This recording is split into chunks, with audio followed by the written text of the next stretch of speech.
Good evening, friends. We were discussing regarding the nature's law of cure since last lecture, and few aspects of nature's law of cure we have discussed in last lecture. Anyone have started discussing about the different pathies and what experience shows he has mentioned over there. He basically explains there are three varieties of pathy. The antipathy based upon the contrary curature, where there is a relationship between the patient symptoms and the medicine, but it is based upon the exactly opposite states, and that is the contrary curature. Then he explained the footnote regarding the allopathy in detail, and he explains again over there there is absolute dissimilarity between the patient's symptoms and the medicine which is often. This both the pathies, if antipathy is used, it is only palliative in nature, and he explains over there every palliation is always followed by an aggravation that he details over there. Regarding the allopathy, he explains it is the disastrous or hazardous treatment, and he criticized about it in detail over there. And then what remains is the third pathy, and he explains that pure experience suggests that the only pathy which cures the patient is the homeopathy based upon law of similars, and the medicines which are used, which are already proved on healthy human beings, the experimentation is thoroughly done, and because of which this pure experience explains you about the understanding about the homeopathy. And then after comparing all those three pathies, he explains how homeopathy works and what law it works. And that's what is called as the nature's law of cure. So in last lecture, we have just understood the law of nature's law of cure or a therapeutic law of cure. And that is a weaker dynamic affection is permanently extinguished in the living organism by a stronger one if latter is very similar to former in its manifestation whilst differing in kind. So we have discussed that kinds are different, but the manifestations are same. Wherever the dynamics are there, everywhere this law is applicable. We have discussed it in relation with the light, in relation with the sound. This is applicable same in the human beings, where the dynamic affections of the human being happens, producing natural disease, and the manifestations which are present over there in natural disease. If same manifestations are present over there in the medicine, that medicine removes, being a stronger, it removes the weaker one permanently, and artificial disease takes place of the natural disease. So this is what we have learned in yesterday's lecture. There are many examples he tried to give it in the footnote. So let us learn the footnote number 14. So thus are cured both physical affections and the moral maladies. How is it that in the early dawn of the brilliant Jupiter vanishes from the gaze of beholder? Jupiter is a big planet. Jupiter, it's in Marathi, we call it as a guru, Sarvat Motha Graha. So what he explains over there, in the early dawn, the brilliant Jupiter vanishes from the gaze of beholder because as the sun rises, all the stars becomes invisible. The total effect of the stars vanishes from the eyes of the vision of the people, because a stronger light comes of the sun. So manifestations both are having the similar manifestation.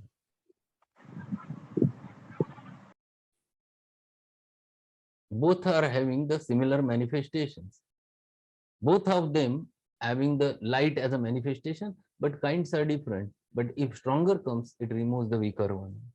By a stronger, very similar power acting on his optic nerve, the brightness of the approaching day, in situations replete with the fitted orders, wherewith is it usual to soothe effectually the offended olfactory nerves. So he gives the example of the olfaction, or he's giving the example of another odor. Odor is again one more thing which can be vanished if you use the stronger odor. The effect of the earlier mild odor disappears. With the snuff that affects the sense of smell in similar but stronger manner. No music, no sugared cake, which act on the nerves of the other senses can cure this olfactory disease. So if you give anything to these patients, it will not remove the effects because it never works on the similar principle unless and until it is similar. So when things are similar in manifestation, then and then only this law is applicable. If the things are different in manifestation, it never works. So if you are, if I am talking to you and there comes a big light, it doesn't matter regarding the sound. My sound will going to reach to you. It doesn't matter. It never affects.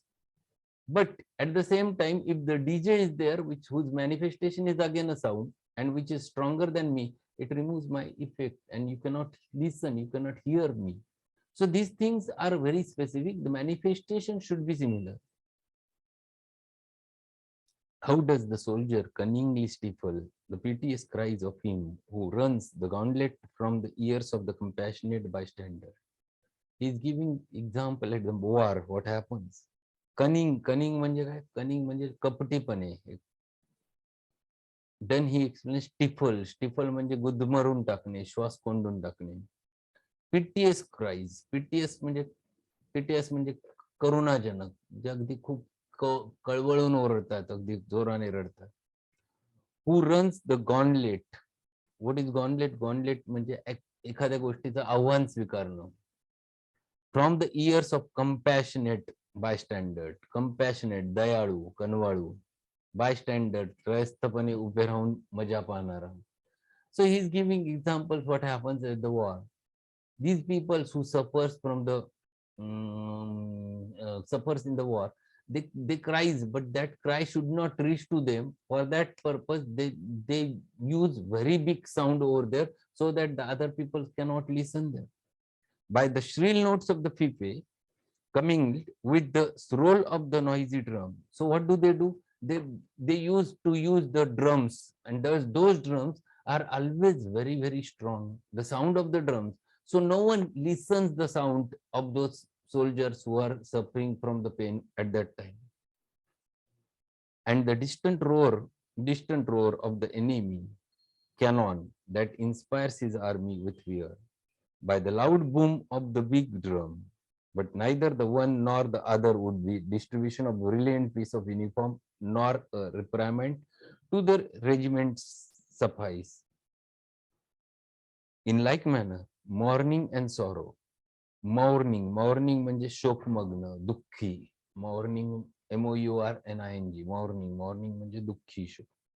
Mourning and sorrow will be effaced. Effaced म्हणजे to remove, पुसणे, efface from the mind of the account of another and still greater cause for the sorrow happening to the another, even though it may be it be a mere fiction. So what he is explaining, एखादी खोटी गोष्ट जरी सांगितली परंतु एखाद्याचं दुःख आहे, you use this method. This is again homeopathy you do. If one student who fails in the exam and he is disturbed so much, there is a depression, what do? You go to him and what do you tell? You tell him that you have failed only in one subject. See that another, he has failed in 3 subjects. So what do? You are using the same homeopathic law. Stronger affection removes the weaker affection permanently. So this is how it works. So these are the things which he is giving the examples. So if someone is in a grief, you have to explain him another, even it might be fictitious. But when he sees that my grief is not so important, see the another person's grief, it is too much, and then he comes out of it. These are the things which happens at the dynamic level. The injurious consequences of the too great joy will be removed by drinking coffee, which produces an excessively joyous state of mind. Nations like Germans, who have for centuries been gradually sinking deeper and deeper in soulless apathy and degrading serfdom. Serfdom म्हणजे वेठबिगारी, शेतमजुरांचं जीवन. Must be first trodden म्हणजे पायाखाली तुडवणं. Degrading म्हणजे मानहानिकारक. Trodden still deeper in the dust by the Western conqueror, विजेता. until their situation becomes intolerable. Their mean opinions of themselves was thereby overstrained and removed. They again become alive to their dignity as men.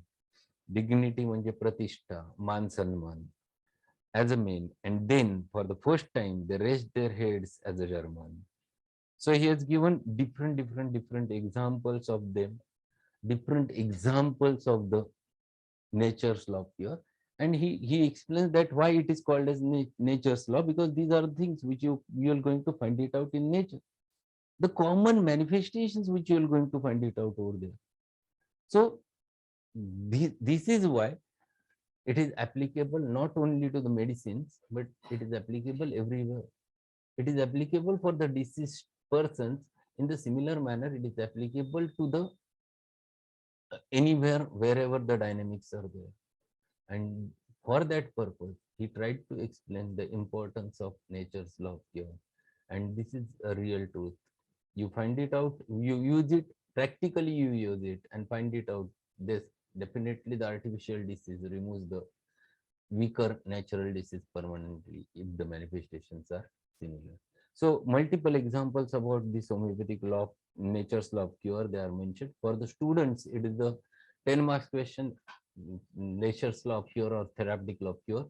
You have to explain the law. First you have to give the reference, then you have to define it, then you have to explain, then you have to give the examples, and then you have to show the importance of it. These are the 5 points which should be there in your answer while writing the answer. Then he starts explaining about the details about it. And further 3-4 aphorisms is nothing but the explanation of the nature's law of cure. We'll go through them and we'll understand what he wants to say about the nature's law of cure. So aphorism number 27. The curative power of the medicines, therefore, depends on their symptoms, similar to disease but superior to it in strength. That is from aphorism number 12 to 26. So that each individual case of disease is most surely, radically, rapidly, and permanently annihilated and removed only by the medicine, capable of only by a medicine capable of producing in the human system in the most similar and complete manner the totality of the symptoms which at the same time are stronger than the disease. See, again he is explaining the same thing happens when you give a stronger medicine, and every medicine is stronger. The reason already he has mentioned why they are stronger. They are stronger because they act unconditionally. The natural disease, when it has to develop, it acts conditionally. The miasm should be favorable, the constitution should be weak, the susceptibility should be high. All those things, necessities are there. Then and then only natural disease happens. So it is conditional. But when the medicine you prove on the healthy human being, it is comparatively unconditional because it works in all types of provers. And that's why this medicine is always stronger than the natural disease. Then if you give this on the basis of law of similar, and when you apply it in the human being, it definitely works and it removes the natural disease permanently. And this is what he wants to explain, that curative power of that those medicines which have the capacity to alter the human state of health at the level of sensations and functions. If the similar types of manifestations are present in the patient, if you give that remedy, it definitely works and it removes it permanently. And then he explains in the 28 the probable explanation. And the words which he has used is very important. He says probable. Probable word he has used only because no one knows what happens in dynamics. No one understands what is happening inside the body. It is only based upon the logic, and that's why he explains the probable explanation of how this nature's law works, nature's law of cure works. So what he says in 28, as this natural law of cure manifests itself in every pure experiment and every true observation in the world, the fact is consequently established. It matters little what may be the scientific explanation of how it takes place. What he says, it matters little. Very important word sentence he is using. It matters little what may be the scientific explanation of how it takes place. He has written it in italics because no one knows how. You cannot explain it scientifically. You can explain only on the basis of logic. You can explain only on the basis of cause and effects. But if anyone asks you to show that how it acts, you cannot show because that is dynamic. And that's why he explains it matters little what may be the scientific explanation of how it takes place, and I do not attach much importance to the attempts made to explain it. So he says that I will not give so much of importance how it works, because if you ask me really does it work in the similar manner, I can say no, because I don't know. But whatever I am going to tell you is just a probable based upon my logic. And what he says, but the following view seems to be commend itself as the most probable one. Underline this. He explains over there, this is most probable. It is not fixed that I'm not sure that it works in the similar manner. It might be one of the possibility. But this is most probable because it is based upon logic. But the following view seems to commend itself as the most probable one, as it is founded on the premises derived from the experience. What he is saying, because they are based upon the experience, they are based upon the understanding, they are based upon the cause and effect. And that's why I can explain this might be one of the possibilities. So these things which he tries to explain over there, and then he explains how it works in the aphorism number 29. So we understand the Hahnemannian concept of nature's law of cure, how it works.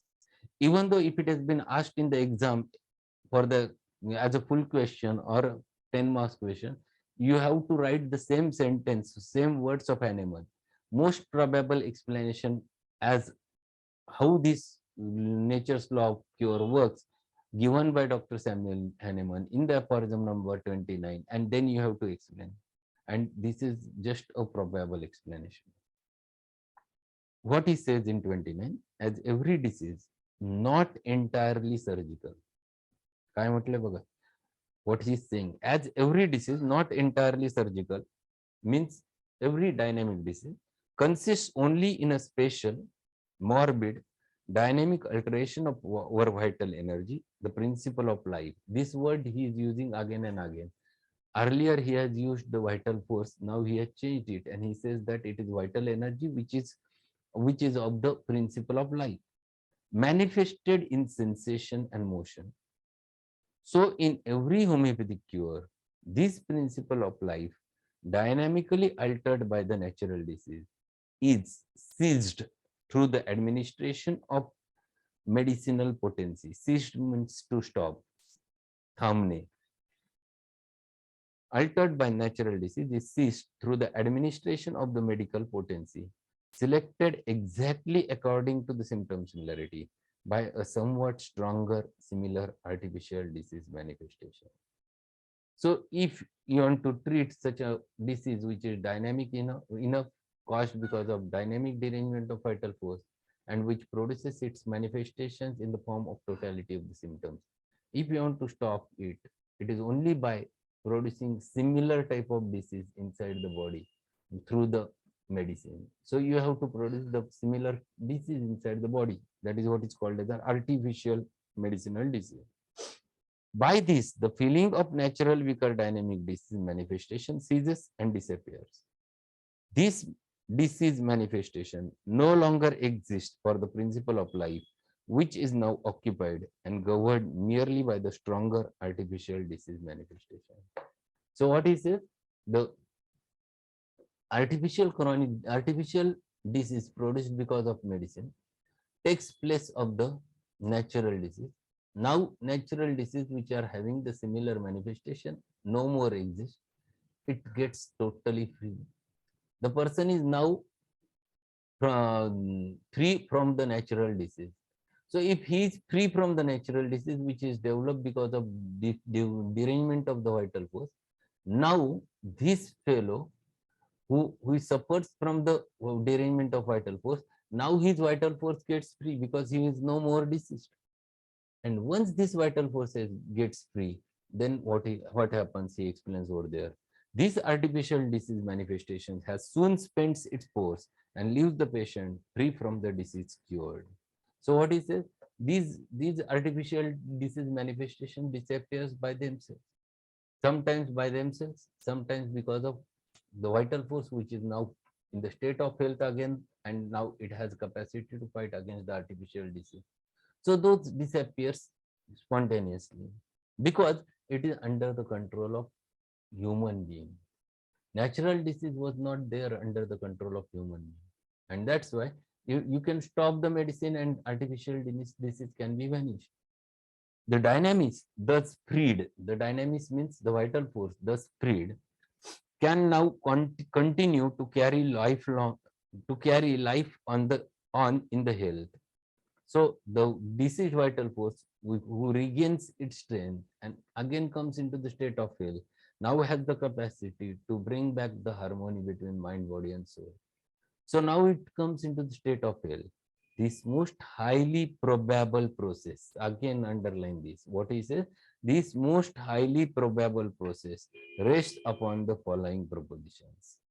काय म्हटलं त्यांनी, हे सगळं probably मी जे सांगितलंय हे कशावर based आहे, तर खाली काही जे प्रपोजिशन्स मांडले. प्रपोजिशन्स मीन्स व्हॉट, गृहीतक. This is called as a proposition, hypothesis. So it comes from the experience, it comes from the experiments, it comes from the knowledge, it comes from the logic. And those, in case of dynamics, you have to depend more on upon the experience and logic and experimentation. Whenever you are explaining anything dynamically, you have to depend upon all those things, the cause and effect, and those are very important. So what he says in the next aphorism, this is this most highly probable process rests upon the following proposition, and then in 30th he explains one proposition. The human body appears to admit of being much more powerfully affected in its health by medicines, partly because we have the regulation of the dose in our own power, than by the natural morbid stimuli. For the natural diseases are cured and overcome by the suitable medicine. So under whose control the medicine works? Medicine works under your own control. So when you treat any disease and when you give the medicine, the control of medicine is always in your hand. Whether to give, whether to repeat, whether not to repeat, in which potency you have to give, all things are decided regarding the medicines by you. Same is not true when the natural disease has to happen. Natural disease happens itself. The control is not there. And that's why it is possible to control the artificial disease once the natural disease is vanished. So you can stop the medicines immediately after the natural disease is vanished. So this is what he wants to explain over there. The action of the medicine vanishes when you stop giving the medicine. And that's why it has been explained by Hahnemann again and again. The cardinal principle, one of the cardinal principle of homeopathy, the doctrine or the principle of minimum dose. And what is that principle? Cardinal principle. The dose should be so minimum so as to arouse the vitality in a deceased individual. So it should be just to stimulate the vital force, to remove that deceased vital force from that state. And this is the dose. So artificial disease, which is produced because of pure medicine, it vanishes, removes the weaker one, natural disease permanently. And this is what the probable explanation Hahnemann sir explains over there. There is a one footnote to this paragraph. This footnote is again explaining the process regarding the medicine. Footnote number 15, I see, or 16. The short duration of the action of the artificial morbific forces, which we term medicines, makes it possible that although they are stronger than natural diseases, they can yet be much more easily overcome by the vital force than can the weaker natural diseases, which solely in consequence of the longer, generally lifelong duration in their action, sora, syphilis, psychosis, can never be vanquished and extinguished by it alone, until the physician affects the vital force in a stronger manner by an agent that produces a disease very similar but stronger to with the homeopathic medicine. The cure of diseases of many years duration, aphorism number 46, by the occurrence of the smallpox and measles, both of which run course of only a few weeks, are processes of similar character. Now he explains examples of it, how this artificial morbific disease removes the natural disease permanently.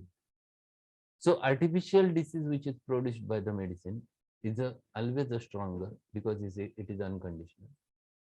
It works on the human being. It never requires so much of conditions as the conditions required by the natural disease. So it never requires the high susceptibility. It never requires the altered miasmatic state. It never requires the typical constitution. Medicine will going to work directly, and that's why it is always stronger. So once you give and produce the artificial disease, the original one never remains over there. It immediately gets vanished because both of them having the similar manifestation. And these things you can observe many a times in your practice. Once you start giving the medicines on the basis of symptom similarity, and if you achieve a good similarity, you'll find that disease is vanished and you can be surprised to find it out there. So many examples you can get in your practice. Today I have one case where there was eczema. One of the doctor whose son who was suffering from the eczema around the eyes, and they have already utilized a lot of allopathic medicines. They have utilized the steroid, they have given oral steroid, they have given anti-allergies and everything. And this fellow was brought to me 15 days back. It was a typical eczema and a chronic eczema. It was not acute one. And whole case, throughout the case, I repertorized it. I got the calcarea cup, and he was calcarea cup. But to confirm prescription, I have repertorized and found to be a calcarea. I started him in LM1 in repeated doses, and today was the follow-up. Within 15 days, the total thickness of that eczema disappeared. Now it is just a thin layer of it. In fact, it was palpable earlier. Now it is not palpable. It was looking papular, thick, lichenified. Now it was not like that. Whole both sides of the eyes it was in it has involved earlier. Now it has reduced a lot. And he was earlier there was severe itching. Now it has covered. So it works when you find it out very similar remedy, you can get the remedy and you can treat that patient. The thing starts vanishing. Only thing is that if it is acute, it vanishes very early. It disappears so spontaneously, imperceptibility, you don't know when it has disappeared. But once you deal with the chronic, then definitely it takes little bit time. So you'll get homeopathic aggravation immediately when you treat the acute after applying the medicines. But in chronic, it appears late as the treatment goes on, and when it has to cure completely, at that time you get the aggravation of the symptoms in chronic disease. So these things you used to find it out in day-to-day practice when you utilize this law and then you confirm it. So it is best thing to understand this law is experience the law and then it works. So I think we'll stop over here with this aphorism because next aphorism it will require little bit time, which defines another thing. So better to stop over here and have a chat so that we'll have some discussion. 6 minutes are there. Ali, today you are late. First time you are late in the lecture. Yes, sir. I just reached late. Good evening, sir. Good evening. Yes, sir. I was stuck in the traffic. I left my clinic Okay. um, a bit late. Patient was there. So, So any query? sir, I send a bit detailed query on WhatsApp for you, sir. The paralysis patient to Ma'am Parenna. Okay, you Uh, send it. yes. What has happened today? It was too busy for me. to look after the Right. things. So it was not possible to answer. But Right, most sir. probably tomorrow is Thursday. I will get the time and I will let you know regarding it. Definitely. Right. Thank you. Thank you, sir. Any other thing? Any other queries? Dr. Harne, sir, you are there. Good evening. Not getting your sound. Your mic is off. Yes, sir. Yes, sir. Yes. Good evening, sir. Good evening. Any queries regarding anything? Yes, sir. You must have the queries, so it will be better. We will discuss many things. Okay. Chaitrali, many students are there. Pranita, Dr. Neeta, Dr. Karuna, Preeti. I think Shaila is also there. Payal.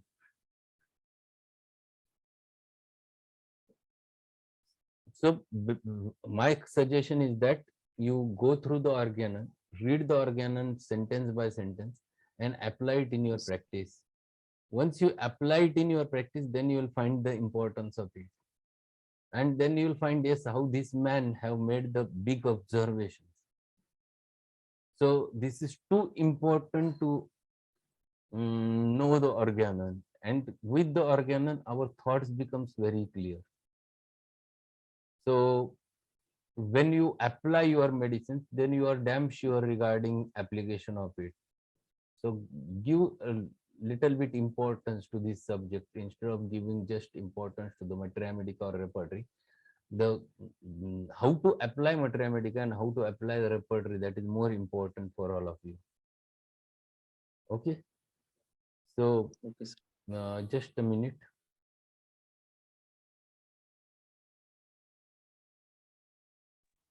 So we'll have a break for today, and Okay, sir. tomorrow we'll meet with the next aphorism, and we'll add some cases now so that you can learn more practically in those aphorisms. In fact, first 70 aphorisms, they are quite theoretical. After 70, when we start with 71 onwards, it is more practical, and then you will I can share many more cases in the practice. So that will be a better sessions. But this is what the base, and we have to Okay, sir. go in a sequence so that it will be available for anyone on the YouTube anytime. And those who have missed the earlier sessions, they are there on the YouTube. You can observe, you can listen them on the YouTube channel. Okay. Thank you very much. Thanks a lot, sir. Okay, sir. Thank you, sir. Okay. Thank you, sir. Okay. Bye bye.